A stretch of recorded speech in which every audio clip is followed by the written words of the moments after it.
여러분께서는 나중에 내 묘비에 뭐라고 적고 싶은지 혹시 생각해 본 적 있으신가요? 제가 왜 이런 질문을 드렸냐면요. 인생의 목표를 정할 때 내 묘비명이나 추도문에 언급될 내용을 생각해 보는 게 다른 무엇보다 더 좋다고 하더라고요. 그런 곳에서 주로 언급되는 얘기들은 이래서의 성공이나 돈을 얼마나 벌었는지 같은 게 아니고요. 그 사람이 어떤 엄마였는지 아빠였는지 어떤 삶을 살았는지 친구나 가족을 어떻게 대하고 사회를 어떻게 바라봤는지 이런 것들에 좀 더 초점을 맞추고 있기 때문이죠. 역시 우리가 인생을 살아가면서 중요하게 생각해야 하는 것들은요. 명성이나 돈, 사회적인 성공 같은 게 아니고요. 내 주변의 사람들과 하루하루 어떻게 하면 더 즐겁고 행복하게 살아야 하는지 바로 그런 것들이 아닐까 싶네요. 권미희의 인연인가요? 오늘도 소소한 행복을 찾아서 가보도록 할게요.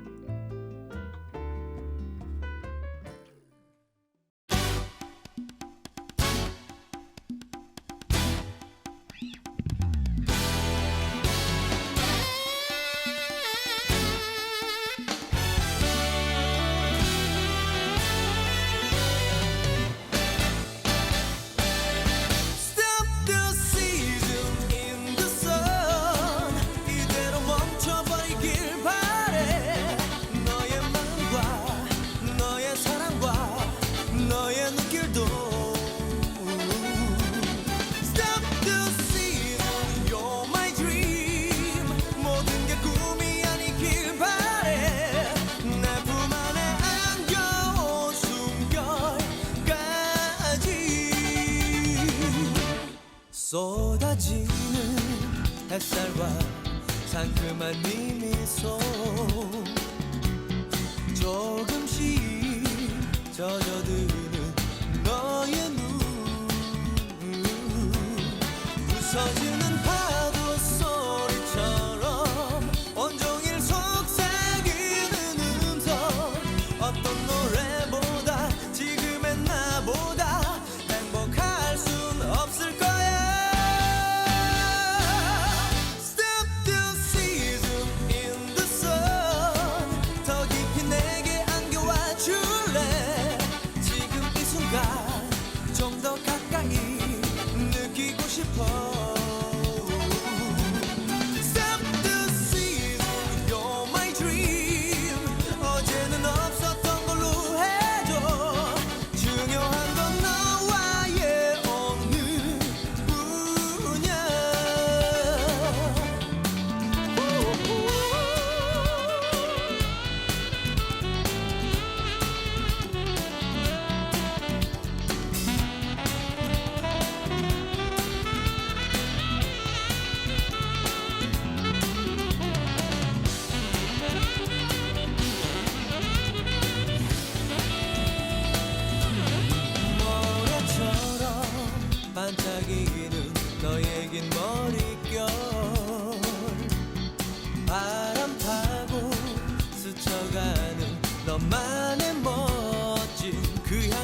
7월 18일에 보내드리는 권미기 인연인가요 첫 곡으로 정재욱의 Season in the Sun 들려드렸습니다. 묘비명이라 인생의 목표를 정할 때 묘비명이나 추도문의 언급들 내용을 생각해보는 게 좋다. 정말 꽤 괜찮은 방법인 것 같은데요. 엄청나게 성공했던 명사들의 묘비명 조사해보면요. 그들의 업적을 드러낸 것들은 별로 없더라고요. 세계적인 소설가 스탕달은 살았다, 썼다, 사랑했다 이렇게 간단한 묘비명을 남겼고요. 니체는 이제 나는 명령한다. 자라투스트라를 버리고 그대 자신을 발견할 것을. 시인 바이런은요. 그러나 나는 살았고 헛되이 살지 않았다. 이런 말을 묘비에 썼다고 합니다. 사실 우리 인생의 목표를 커리어나 물질적인 성공으로 정하면 그걸 이루기 위해 아등바등하면서 좌절하기 쉬운데요. 가까운 이들을 어떻게 대하고 어떤 삶을 살아갈 것인가 이런 것들로 정해본다면 조금 더 지키기가 쉽겠죠? 그러니까 여러분께서도요. 내 묘비명을 어떻게 쓸까 생각해 보시면 좋을 것 같습니다. 그럼 잠시 광고 듣고 돌아올게요. 안녕하세요. 배우 남궁민입니다. MG 새마을금고 보험은 어디 있을까요? 무럭무럭 자랄 당신 곁에, 내일이 더 빛날 당신 곁에, 든든한 힘이 되고 싶은 당신 곁에, 보험이 필요한 곳이라면 어디든 당신 곁에 함께. MG 새마을금고 보험. 다운이 삶은 칼치 플러스. 닦고 닦고 또 닦은 수건은 가운데서 냄새가. 그래서 모서리로 닦아요. 새로운 다운이는 삶은 것 같은 탈취 효과로 30번 닦아도 계속 상쾌해. 다운이 삶은 탈취 플러스. 한국전쟁 당시 우리를 먼저 도운 에티오피아 6천여 명의 군인들은 자신들의 월급을 모아 부모 잃은 아이들을 위해 고아원이라는 고아원도 세워주었습니다. 그러나 지금 에티오피아는 위기에 처해 있습니다.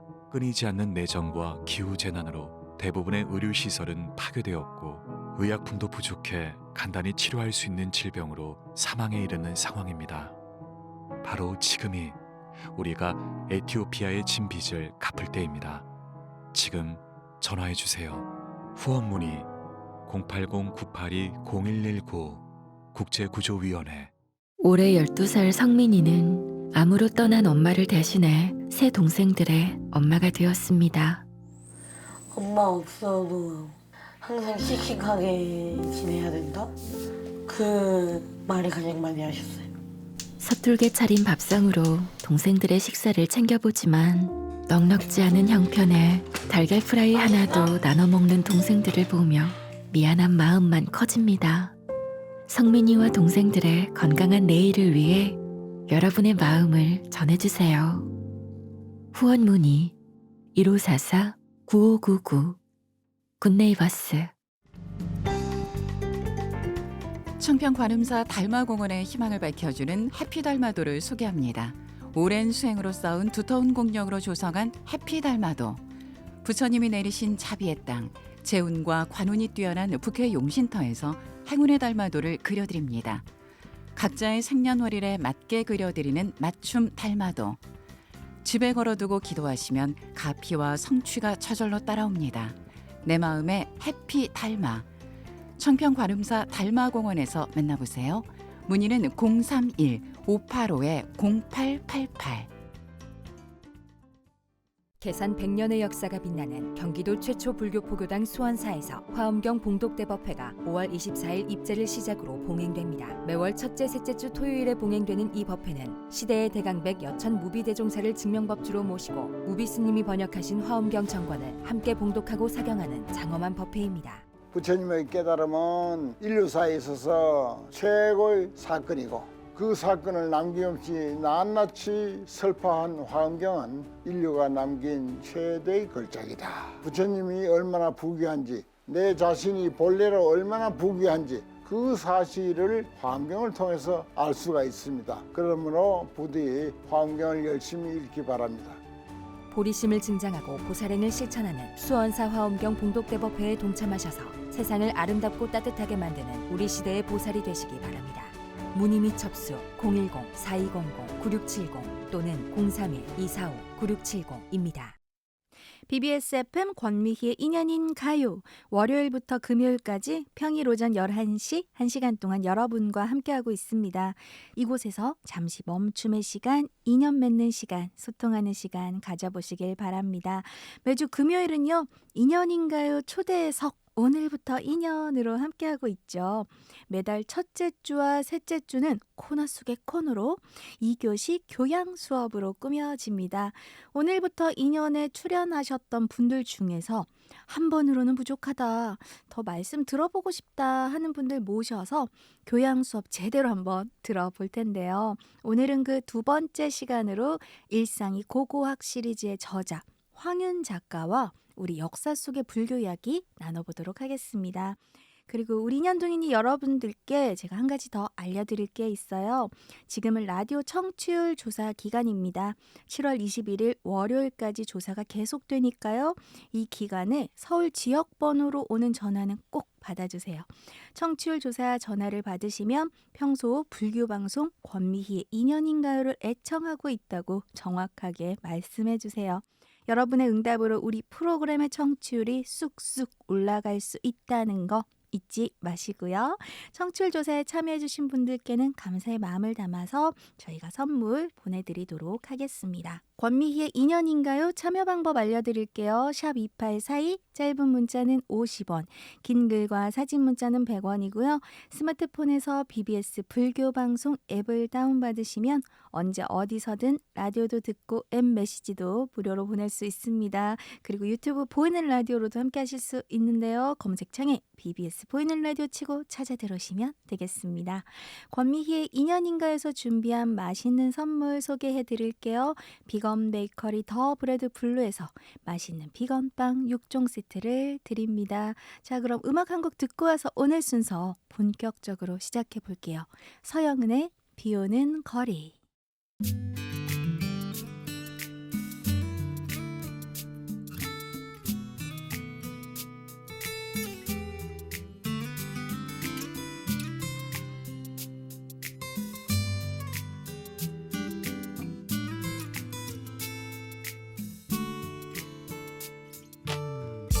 비 오는 거리를 걸었어 너와 갔던 그 길을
우리 만남은 우연이 아니라 필연.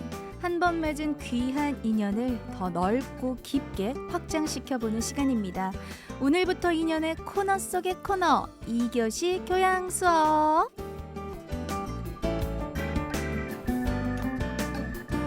매주 금요일은 인연인가요 초대석 오늘부터 인연으로 함께하고 있는데요. 그동안 한 번만 만나서 아쉬웠던 인연들을 다시 모시고 더 깊은 이야기 나눠보는 시간입니다. 코너 속의 코너죠.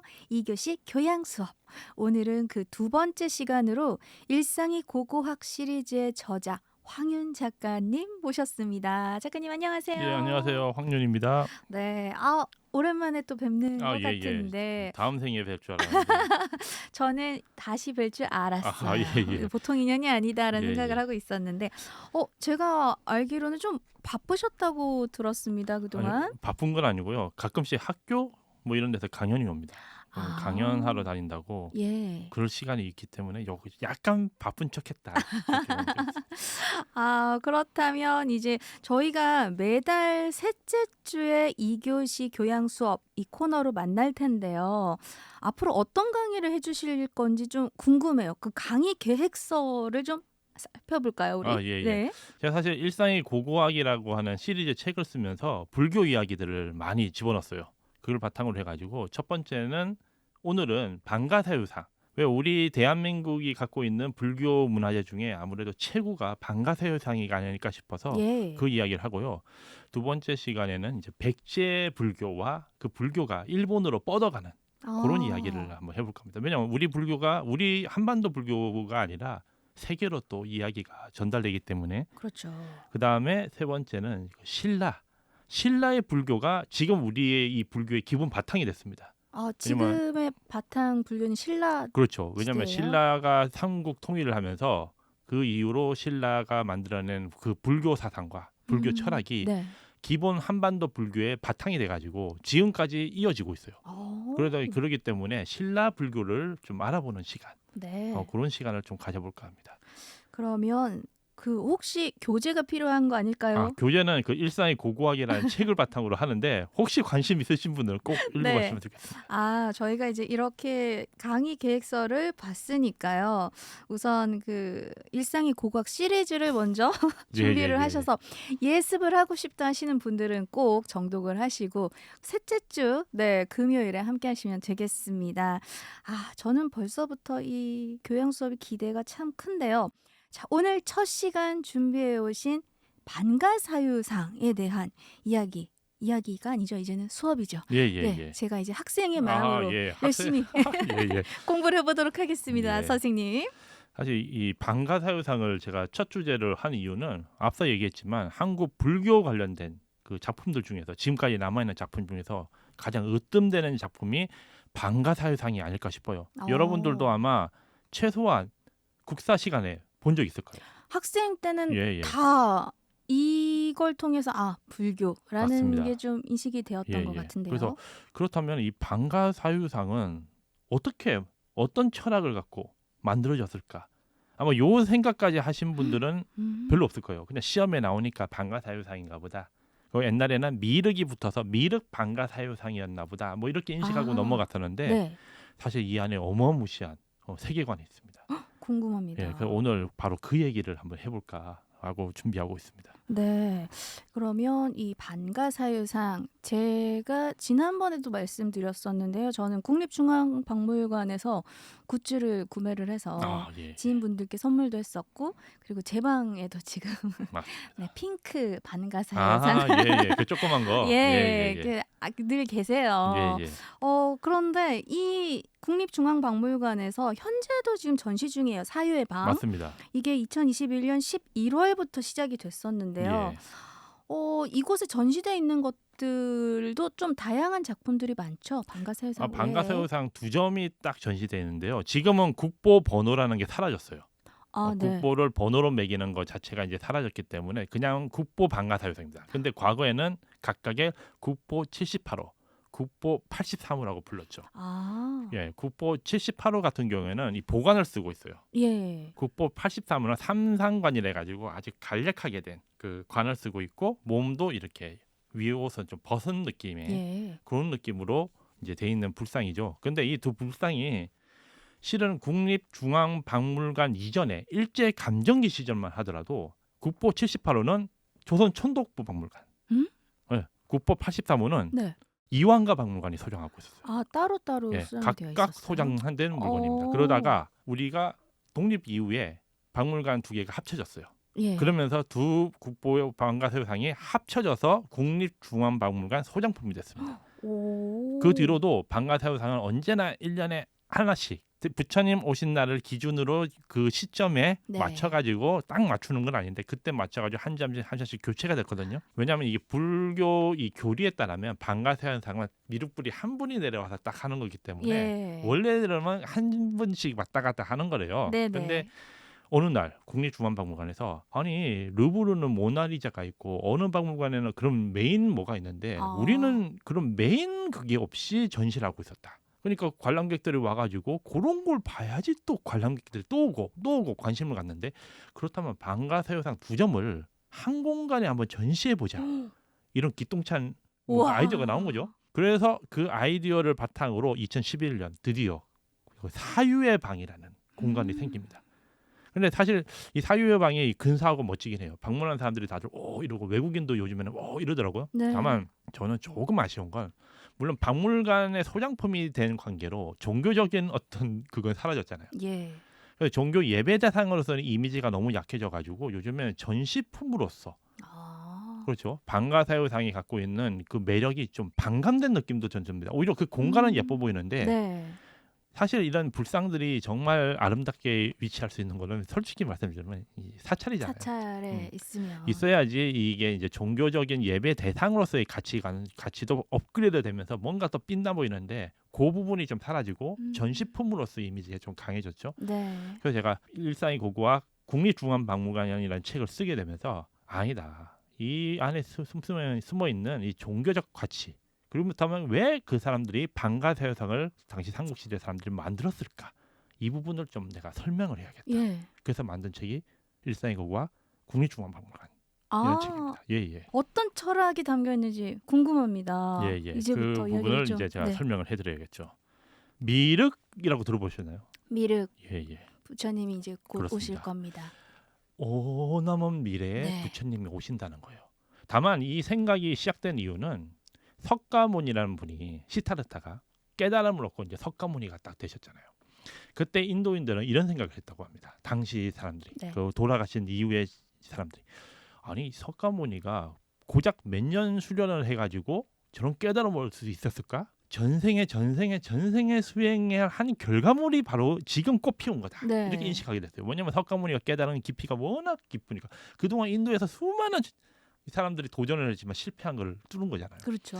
그래서 사람들이 전생의 이야기들. 그래서 석가모니 전생 이야기가 굉장히 유행을 타기 시작해요. 아, 그런 계기로 인하여. 그렇습니다. 네. 그러면서 보살이란 개념이 이제 많은 사람들이 알려지게 됩니다. 왜? 석가모니가 깨달음을 얻기 전에 그 부처가 되기 전에 그 전생연들의 모습들은 다 보살과 연결된다는 거예요. 아직 깨달음을 느낀 부처가 되기 전 단계의 보살. 이 개념이 원래는 있었는데 부처님 전생 이야기가 많이 이제 언급이 되면서 보살이라는 것이 조금 더 대중화가 되죠. 대중적으로 사람들이 보살이 뭐라는 걸 인식하게 돼요. 예. 과거에 비해서. 그러면서 그렇다면 석가모니가 이번에 돌아가셨잖아요. 이제 돌아가신 이후의 세상은 어떻게 되냐 이거. 그렇죠. 그래서 사람들이 생각하는 사라지셨어. 거예요. 그렇죠. 예. 물론 그 뒤에는 다 그렇네. 막 비로자나불이 돼가지고 석가모니의 그 말씀, 가르침, 즉 법을 따라야 된다 해가지고 그걸 형상화한 비로자나불도 나오고 하지만 그걸로 만족 못합니다 사람들이. 석가모니를 또 다시 만나고 싶어. 예. 그러니까 미래에 등장하는 보살에서 다시 내려와서 부처가 될 존재, 바로 미륵불에 대한 관심이 생겨요. 네. 그러다 보니 인도에서도 초기 불경에서부터 이미 미륵불이 등장하기 시작하면서 다른 보살에 비해서 미륵보살이 가장 먼저 등장합니다. 그래요. 그래서 간다라 미술이라고 여러분 들어보셨죠? 뭐 세계사 시간에서 네네. 간다라 미술 해가지고 여러 불상들 아마 인도나 뭐 이런 데서 만든 불상들 보셨을 거예요. 근데 그 불상을 보면은 석가모니 불이 딱 계시죠. 석가모니. 그 위에 보살은 여러 보살들이 등장하는데 구체적인 수인이나 여러 가지 디자인들이 있잖아요. 네. 구별돼 가지고 딱 이 보살은 누구다. 확정될 수 있는 보살 중에 가장 먼저 시작된 보살이 미륵보살입니다. 아, 그만큼 중요하기 때문에 그런 그렇죠. 거죠. 미래에 예. 오실 부처님으로 확정된 분이기 때문에 자연스럽게 석가모니불을 조각하면서 미륵보살까지 조각하게 되는 거예요. 네. 그 뒤에 시간이 흐르면서 관세음보살 뭐 이런 보살들도 조각이 시작돼요. 그러니까 인도에서도 그만큼 미륵보살을 네. 높게 평가를 한 거죠. 미래에 오실 분으로서, 미래의 부처님으로 다시 오실 분으로서. 저 근데 궁금한 게 있어요. 예. 석가모니 부처님의 불상은 우리가 얼굴을 알기 때문에 그때 그렇게 만드셨지만 미륵불을 그렇게 조성할 때 어떻게 상상하면서 만드셨을까요? 그 부분은요. 조금 더 얘기 드리면요. 네. 석가모니불이 돌아가신 이후에는 석가모니불 그 형태로 조각을 하지 않았어요. 아. 거대한 수레바퀴 네. 아니면 발 모양을 딱 했어요. 왜? 감히 석가모니라는 전- 위대한 존재를 표현할 수 없다는 거예요. 아. 그러다가 세월이 흐르면서 조금씩 그 부분이 깨지기 시작해요. 예. 특히 그리스 문화가 들어오게 되면서 간다란 미술이라는 이 조각품이 등장하는데 예. 그때부터 이제 그리스의 사람들은 신을 조각하는 게 당연하잖아요. 그렇죠. 그러다 보니 부처의 얼굴도 조각을 하기 시작합니다. 아, 그 영향을 네. 받은 거예요. 그러면서 석가모니는 만들어졌는데 그 뒤에 미륵불은 어떻게 됐냐? 미륵불은 석가모니의 데컬코마니 미래에 그대로 등장할 존재이기 때문에 석가모니 과거에 있었던 기족 보장 있잖아요. 예. 기족 옷 그걸 입고 있어요. 아하. 기족 옷을 입고 있고 그런 형태로 해가지고 이 코수염이 있고 예. 뭐 물병 같은 걸 딱 쥐고 있는데 물론 지금 불상 세계에서는 물병 쥐고 있는 게 관세음보살이죠. 네. 네, 근데 그때 과거에는 이 물병을 쥐고 있으면 미륵불로 미륵보살로 봤습니다. 미륵보살 불이 아니고 미륵보살. 그러다 보니까 이 조각품들도 그런 식으로. 그래서 미륵보살은 과거에 석가모니가 아직 보살이 있었을 때 왕자 신분이었을 때 네. 귀한 신분이었을 때 모습을 형상화해 가지고 미륵불로 조각을 해요. 아. 네, 그래서 부처님에서 다 이제 하나씩 이제 넓혀가는 거죠. 사실 석가모니가 등장하게 되면서 이게 어마어마하게 세계관이 팍 넓어지는 거죠. 예. 와. 그래서 인도에서 이렇게 미륵불을 중시 여겼다. 그리고 그 미륵불이 결국에 어디로 넘어온다? 이제 중국으로 넘어오게 된다. 중국까지. 예. 와. 야, 저는 우선은 제 궁금증이 풀려서 예. 이 시간 너무 즐겁습니다. 자, 저희 이야기 더 나누기 전에 노래 한 곡 듣고 돌아오도록 할게요. 송골매의 노래입니다. 빗물.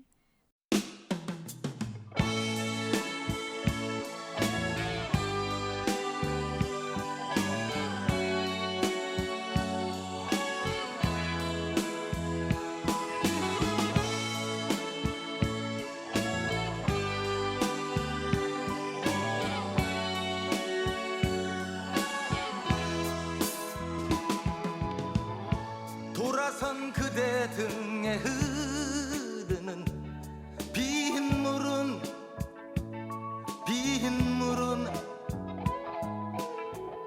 이 가슴 저리도록 흐르는 눈물 초라한 그대 모습 꿈속이라도 따스한 불가에서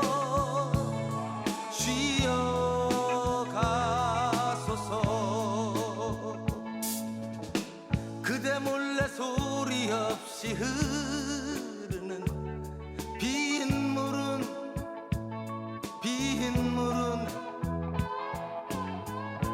끝없이 솟아나는 차가운 눈물.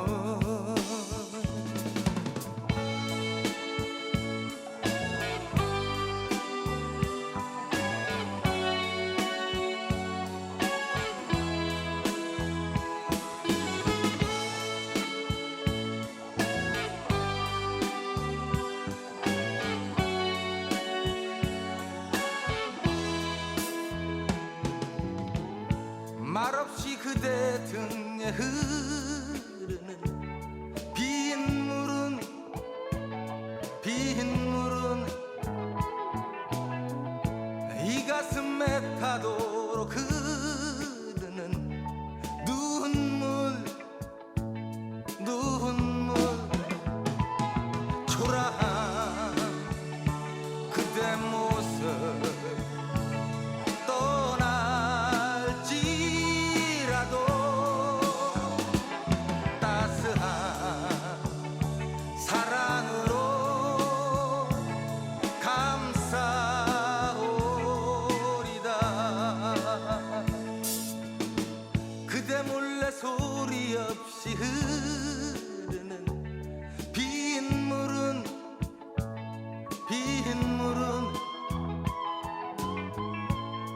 말없이 솟아나는 차가운 눈물.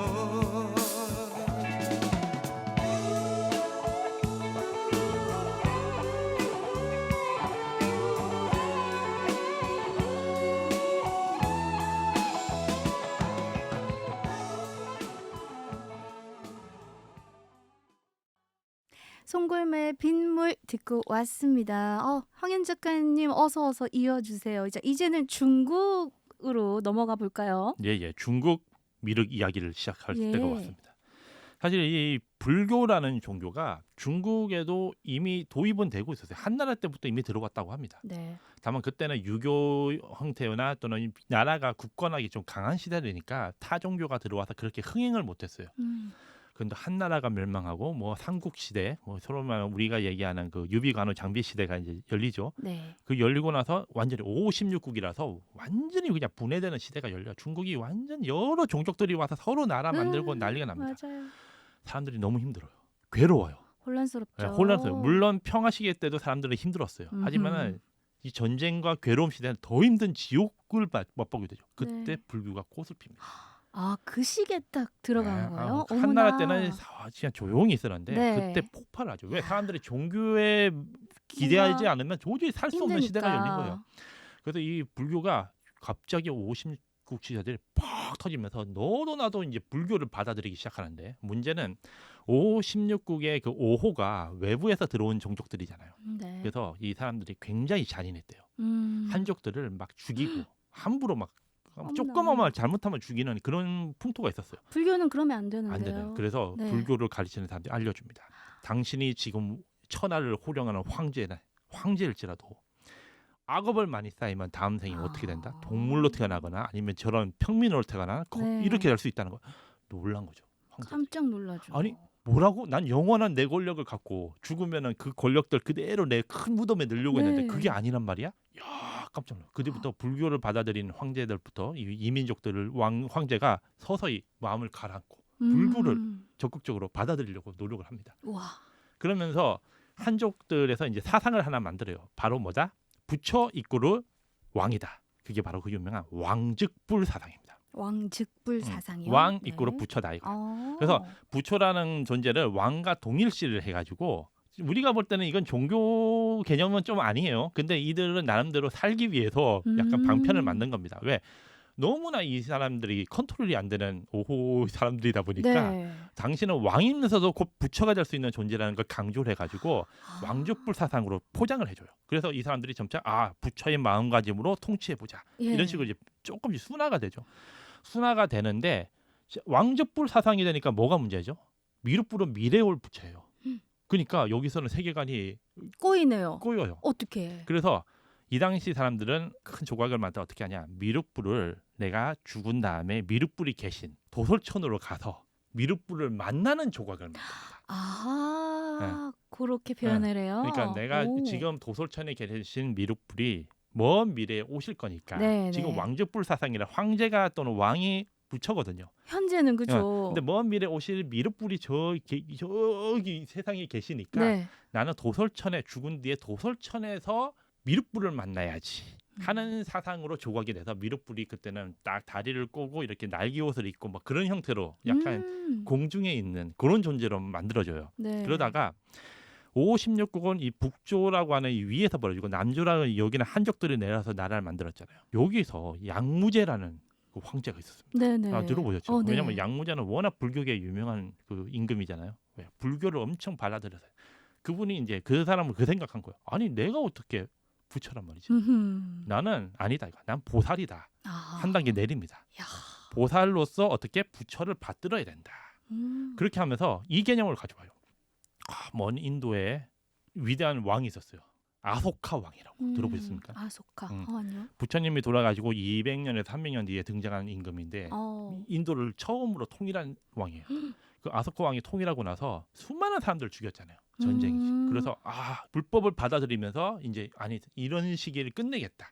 그래서 온갖 부처님 탑도 만들고 막 그럽니다. 막 그렇게 하는데 그 사람 전설이 이제 전륜성왕이라는 전설로 이어져요. 전륜성왕이 들어보셨죠? 그분인 거예요? 그분이 이야기가 이제 하나의 그게 돼서 아하. 전륜성왕 스토리가 만들어집니다. 불법의 세계를 만드는 왕의 이미지가 돼요. 예. 그리고 그 이미지가 이제 다 동남아시아에 걸쳐 인도에서 동남아시아에 걸쳐 중국으로 건너왔어요. 양무제가 그걸 받아들인 거죠. 그래서 옛날에 그런 아소카 왕같이 나는 전륜성왕이 되겠다 이거예요. 그래서 이 전륜성왕이 불법의 나라를 딱 개척해 놓으면은 어떻게 된다? 거기에 미륵불이 내려올 것이다. 그러니까 미륵불이 내려오기 전에 먼저 나라를 통합을 해가지고 정리를 해놓고 불국토를 만들기 위해서 딱 준비하는 왕이 바로 전륜성왕이다. 이야. 이런 개념이 이제 만들어져서 이런 개념을 받아들여요. 그래서 양무제가 나는 보살이고 어떻게 전륜성왕으로서 준비한다.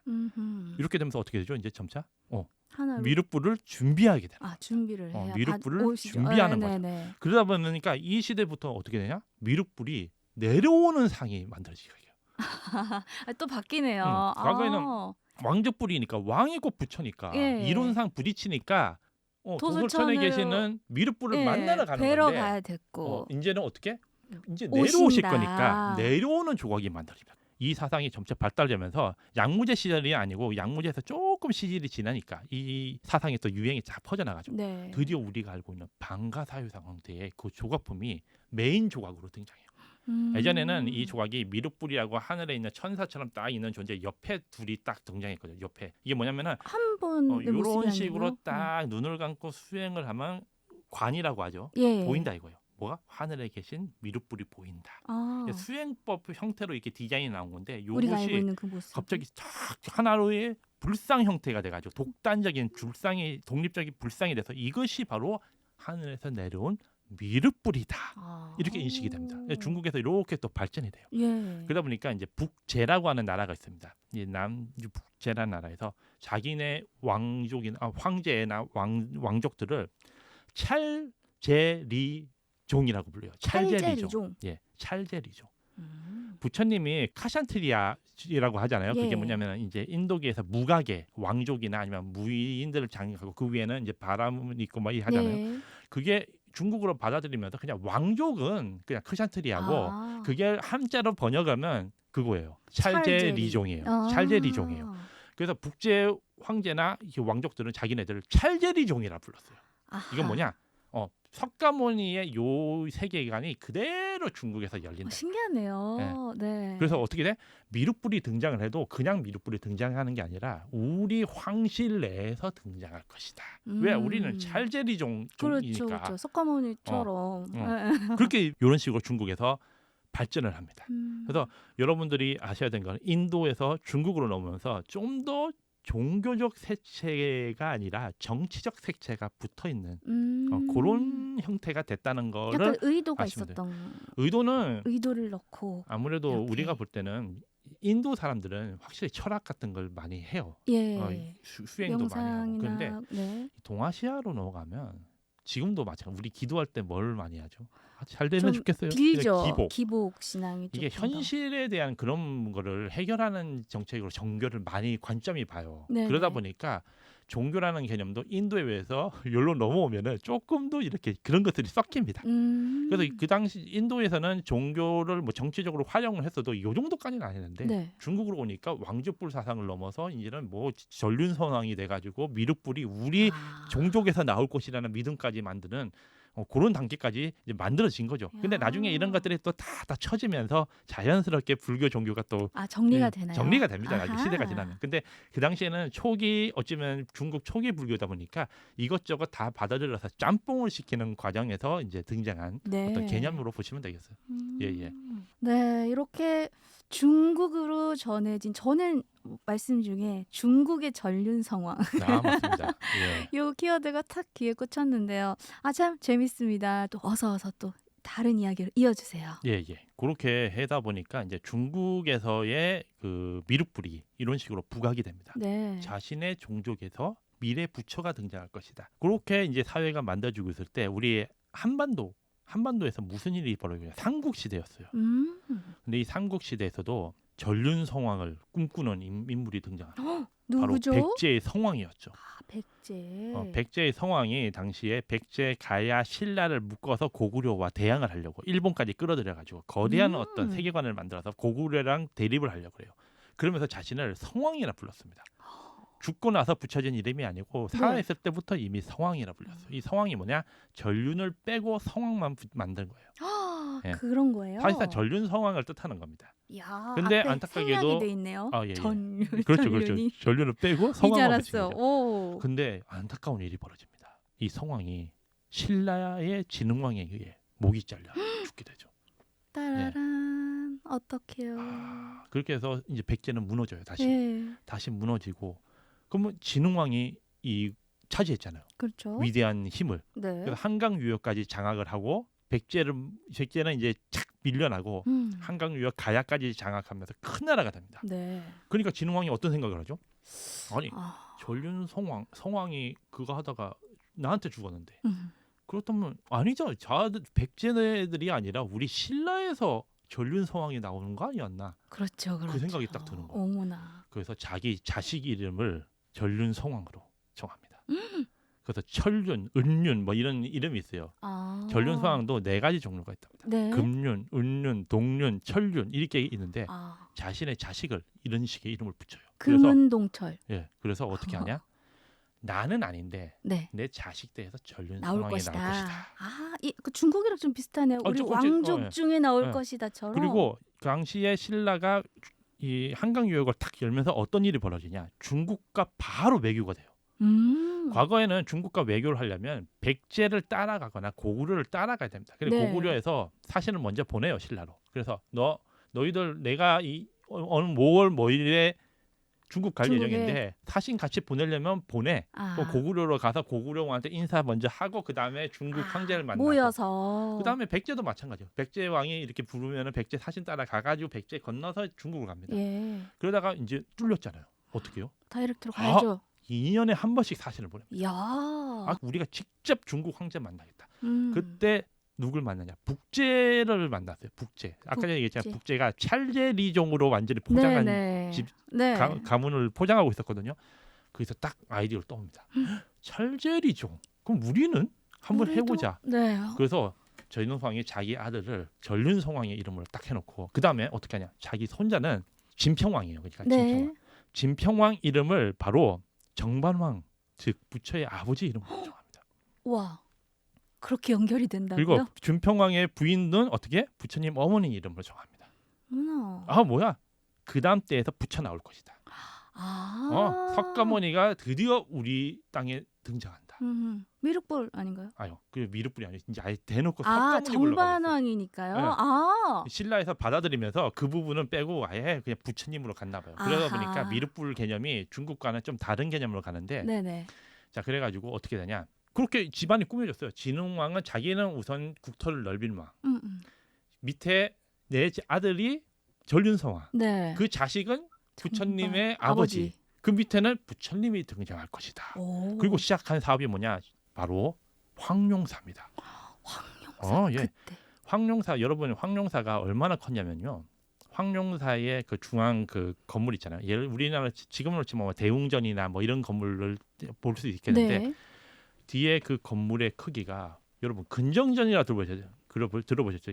경복궁의 근정전. 네. 그거 3배에서 4배 크기였어요. 근정전 엄청 큰데요. 그거랑 비교가 안 돼요. 돌기에도 엄청 크다고 그거보다 생각했는데. 훨씬 규모가 큰 3배에서 4배의 면적을 자랑하는 건물이었어요. 그러니까 법당이 그렇다는 말씀이죠. 네, 법당을 비롯한 수많은 건물들의 크기도 어마무시하게 컸습니다. 경복궁을 생각하시면 안 돼요, 여러분. 경복궁 면적은 경복궁이 뭐 넓을지 모르겠는데 그 안에 건물 하나하나의 크기는 황룡사가 훨씬 컸다는 거예요. 근데 그 건물을 왜 지었을까요? 다 이유가 있죠. 맞습니다. 이거를 딱 의미를 우리는 부여하려고. 부처가 될 존재입니다. 밑에 부처가 등장할 가문이니까 부처가 등장할 그 사찰이 그냥 사찰이 필요한 거예요. 그래서 어마무시한 돈을 투입해서 투자를 해가지고 거대한 사찰을 만드는데 이 사찰이 진흥왕 1대에서 끝나는 게 아니고 어떻게 되죠? 결국에 선덕 여왕 때까지 이어져서 황룡사 9층 목탑이 만들어지면서 완성이 됩니다. 수십 년에 걸쳐서 만든 거예요. 이게. 그러니까 얼마나 공을 들였는지 큰 프로젝트였죠. 예. 그런데 안타까운 일이 벌어지죠. 뭐 그들 왕조 세계에서는 안타까운 일이에요. 아들이 태어나야 되는데 선덕 여왕 딸이 태어난 거예요. 어떻게? 스토리텔링이 뭔가 이상해졌어요. 이거 다 꼬이는데. 뭐 지금 세상이야 뭐 여성도 충분히 부처가 될 수 있지만 그렇죠. 과거는 굉장히 보수적이다 보니까 그럼요. 아니 왜 아들이 아니 어떻게 된 거지? 어. 이렇게 우리가 노력을 했는데 딸이 태어났어? 어머나. 충격이었던 거죠. 상상이 안 가네요. 그 심정이. 예, 그렇게 됐습니다. 그러니까 선덕여왕이 나중에 죽으면서 그 얘기를 하죠. 자기는 죽은 뒤 도리천에 태어나겠다. 선덕여왕도 이미 다 알고 있는 상황이죠. 다 알고 이 세계관은 예. 이미 몇 대에 걸쳐서 만든 세계관입니다. 그러니까 근데 본인이 예. 여성으로 태어났다는 그 엄청난 눈치가 자괴감이죠. 어땠을까 싶은데요. 그래서 본인이 죽으면은 도리천에 태어나서 도리천에서 다시 깨달음을 얻고 도솔천이든 이 부처가 되겠다. 이런 식의 디자인을 또 짜게 됩니다. 예. 나름 짜게 돼요. 근데 이 과정에서 여하튼 뭐 진평왕이든 선덕여왕 넘어가면서 부처가 만들어질 국가가 됐잖아요. 네. 아예 미륵불이 아니에요 이제는. 아예 그냥 우리는 다이렉트로 부처님이 태어날 국가를 만들어 버리니까 네. 미륵불 존재가 묘상해집니다. 그래서 어떻게 되냐? 미륵불은 곧 화랑이다. 그래서 김유신 뭐 이런 인물들이 바로 그 미륵을 모시는 어떤 단체를 만들어요. 그래서 어떻게 되냐? 미륵이 원래는 먼 미래에서 오셔야 될 부처님이지만 신라 세계관에서는 왕이 곧 부처이자 부처가 생겨날 가문이니까 네. 그들을 지원하고 도와줄 보살로서의 개념으로 화랑을 화랑 이꼬르 미륵이다. 미륵. 그러면서 미륵 부처님들이 이제 소위 말하는 방가사형상이 이제 북제로부터 이제 받아들인 그 디자인으로 네. 제작이 되죠. 그래서 이 미륵불 앞에서는 아마 화랑들이 주로 기도를 하고 예. 수행을 하고 아마 그런 식으로 했지 않을까 그렇게 추정을 합니다. 단순한 부처상이 아니고요. 네. 화랑과 연결되는 화랑까지. 어떤 조각으로 이제 추정을 하는 거죠. 야, 재밌네요. 저는 지금 제 방에 있는 그 방가사형상을 보면 이제 앞으로 화랑이 떠오를 것 당연합니다. 같아요. 그래서 지금 여러분 사유의 방에 가서 예. 국보 83호 방가사유성 있잖아요. 그 83호 같은 경우는 특히 경주에서 출토된 거예요. 경주 남산에 있는 사찰에서 발견된 겁니다. 그걸 일본인들이 돈 마음대로 던져놓고 들고 왔어요. 어머. 그냥 싸게 가져온다고 네. 그냥 말 못하게 하고 그냥 돈 들고 와서 나중에 그걸 판 거예요. 네. 이완가 박물관에 팔아서 이제 한국에서 이제 소양하게 된 건데 그 작품 남산에 있잖아요. 남산이 원래 뭐 하는 데였죠? 바로 화랑들이 수행했던 곳이에요. 즉 여러분 시공간이 달라졌을 뿐이지 김유신도 봤던 방가사에서 확률이 굉장히 높습니다. 그렇죠. 예? 당시 활동했던 수많은 화랑들 신라인들이 봤던 바로 그 방가사에서의 확률이 높다. 이걸 알고 예. 사회방을 가야겠네요. 맞습니다. 김유신과 같은 공간을 같이 문무왕이든 예. 화랑을 했던 인물들과 같이 여러분들이 시공간이 달라졌을 뿐이지 느끼고 있다는 겁니다. 그래서 방가사유성이 이렇게 미륵 방가사유성인데 한국으로 이 신라로 넘어오면서 또 개념이 또 추가 플러스되고 좀 변화가 되면서 중국과는 좀 다른 인도와는 더 다른 형태로 예. 이렇게 만들어지게 되죠.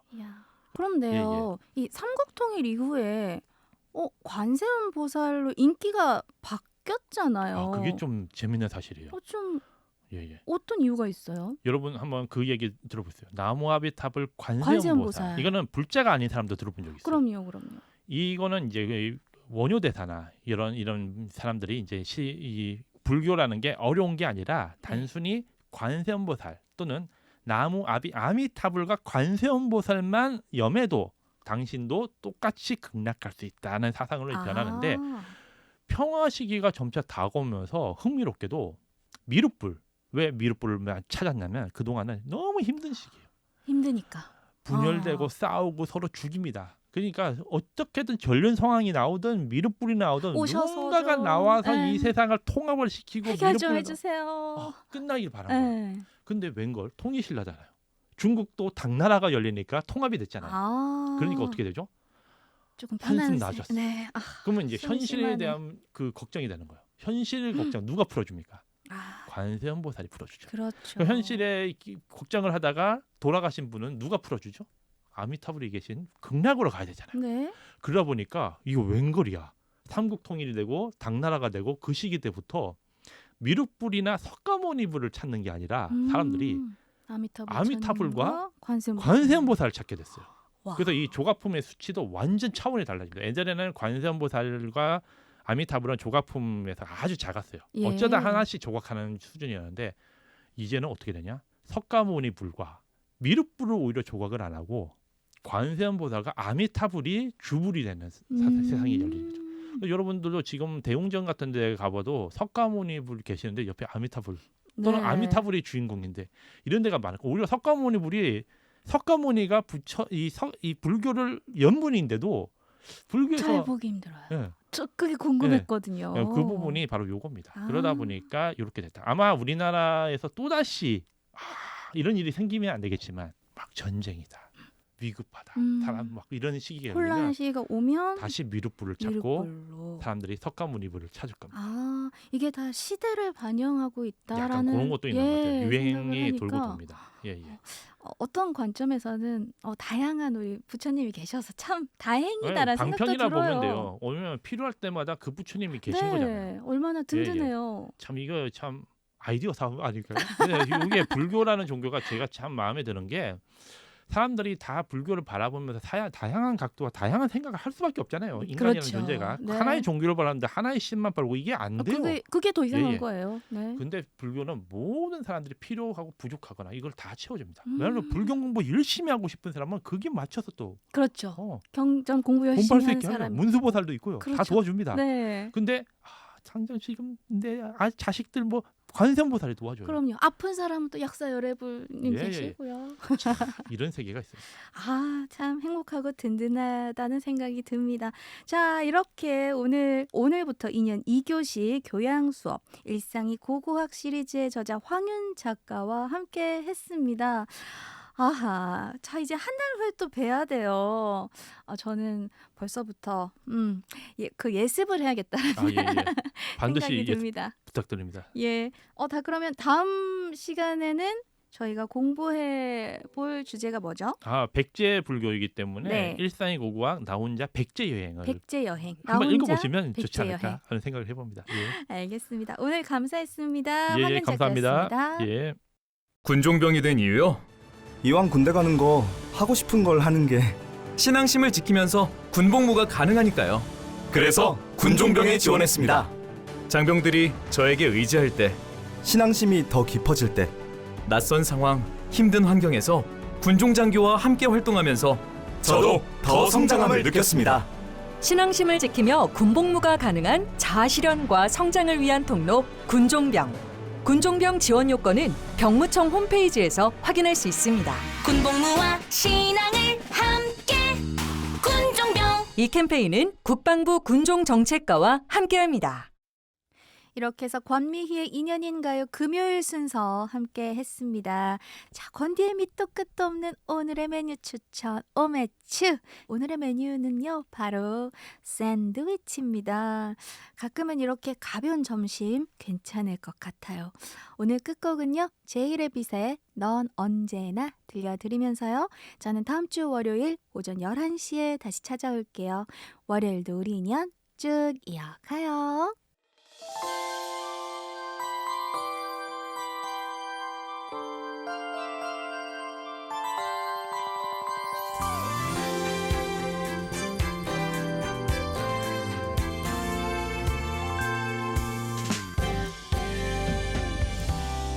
하루하루 늘어갈 뿐이야 널 향한 그리움은 아픔은 늘 새롭지만 넌 너의 길을 가네 원한다면